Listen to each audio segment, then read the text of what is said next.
زینب رضی اللہ تعالی عنہا ان کی قبر دمشق میں، اور اگلی بات سنو، بنو امیہ کے قبرستان میں۔ میرا مسئلہ حل کرو۔ آپ کا کیا مسئلہ ہے؟ میرے پاس مسئلہ نہیں ہے تو میرے پاس تسلہ ہے۔ کون تھا دمشق میں حضرت زینب کا؟ حضرت زینب کے شوہر کا نام ہے عبداللہ ابن جعفر، یہ جعفر طیار حضرت علی کے بڑے بھائی، ان کے یہ بیٹے ہیں عبداللہ، یہ زینب کے شوہر ہیں، انہوں نے زینب کو طلاق دے دی۔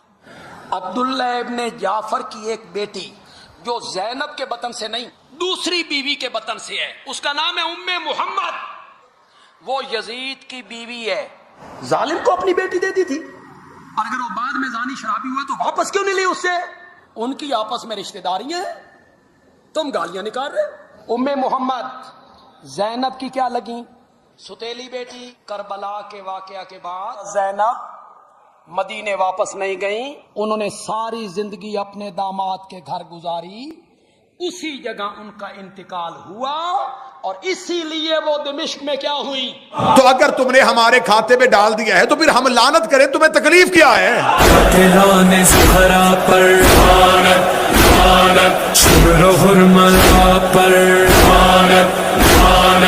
دشمن عذاب پر دشمن وفا پر لعنت بر ہندہ جگر خوار، لعنت بر ملجم بد لعنت بر یزید میں۔ لیکن آپ نے یہ قتل ہمارے کھاتے میں ڈالا کہ امام حسین کو قتل شیعوں نے کیا تھا، تمہاری قسمت نے تمہارا ساتھ نہیں دیا، بدبختی نے ساتھ نہیں چھوڑا، کہ تم نے لکھ دیا کہ حسین کے قاتل جو تھے وہ عمر ابن سعد تھا، وہ حسین بن نمیر تھا، وہ محمد بن اشعث تھا۔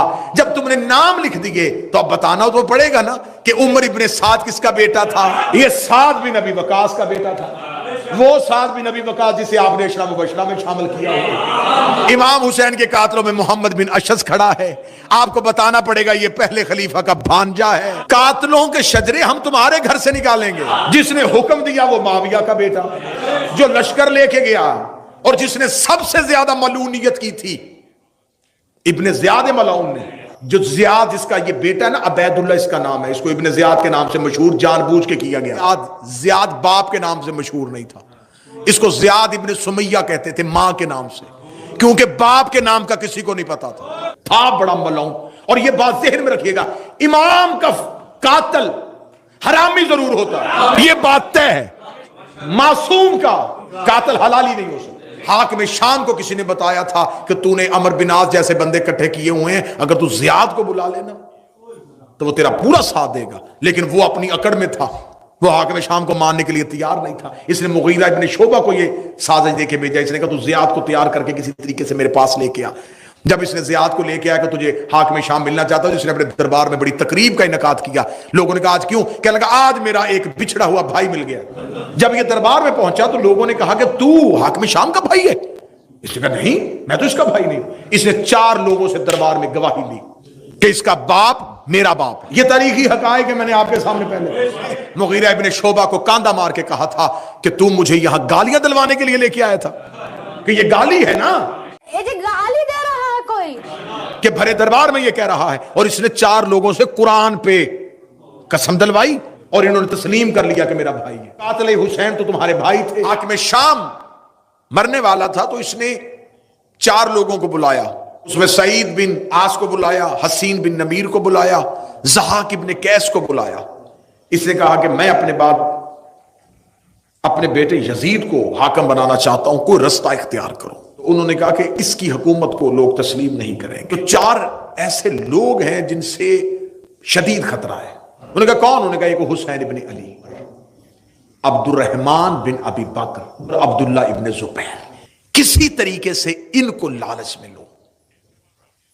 یہ اپنی زندگی میں حاکم شام مکہ پہنچا حج کے دنوں میں، تو اس نے 4 افراد کے ساتھ علیحدہ علیحدہ ملاقات کی۔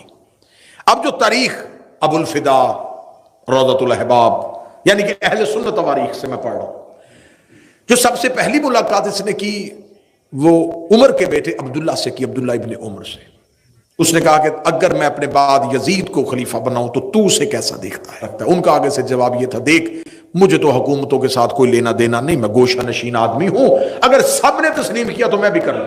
یہ ان کا جواب تھا، جیسا کہ ایک خلیفہ نے اپنے باپ کو خط لکھا تھا، مبارک ہو میں مسلمانوں کا خلیفہ بن گیا ہوں۔ تو اس نے کہا تھا کہ کیا ہاشمی دنیا سے چلے گئے؟ دوسرے کا اس لیے کہ میں عمر میں بڑا تھا۔ باپ نے کہا پھر میں آ جاؤں، میں تو تیرا بھی باپ ہوں۔ اس نے عبد الرحمن بن ابی بکر کو بلایا، اس نے سخت الفاظ میں مذمت کی، اس کا اس کے ساتھ جھگڑا ہوا، اور نبی کی بیوی نے جب اپنے بھائی کو اس کے ہاتھوں مار کھاتے ہوئے دیکھا تو وہ آئیں اور اس کو بچا کے لے گئی، اور اس نے کہا کہ تو نے میرا پہلے ایک بھائی محمد قتل کروا دیا ہے، اب تو اس کے پیچھے کیوں پڑ گیا؟ تیسری اس نے ملاقات کی حسین ابن علی سے۔ مولا امام حسین اس کی طرف دیکھ کے کہنے لگے، اللہ کی زمین پہ ہمارے ہوتے ہوئے کسی کو حاکم مسلط کرنا یہ کفر ہے۔ آخر میں اس نے عبداللہ ابن زبیر کو بلایا، اس نے کہا تو کیا چاہتا ہے؟ اس نے کہا دیکھ میں تجھے 3 رستے دیتا ہوں، تینوں میں سے جس مرضی رستے کو انتخاب کر۔ اس نے کہا کون سا؟ اس نے کہا پہلا رستہ، کسی کو بھی بنا کے نہ جا، نامزد نہ کرنا، جیسے تو نے طاقت کے زور پہ خلافت لے لی تھی، اسے کہنا طاقت کے زور پہ خلیفہ بن جائے، تو نامزد نہ کرنا۔ یا دوسرا کام یہ کر، دوسرا کام جس طرح پہلے خلیفہ نے کیا تھا، تو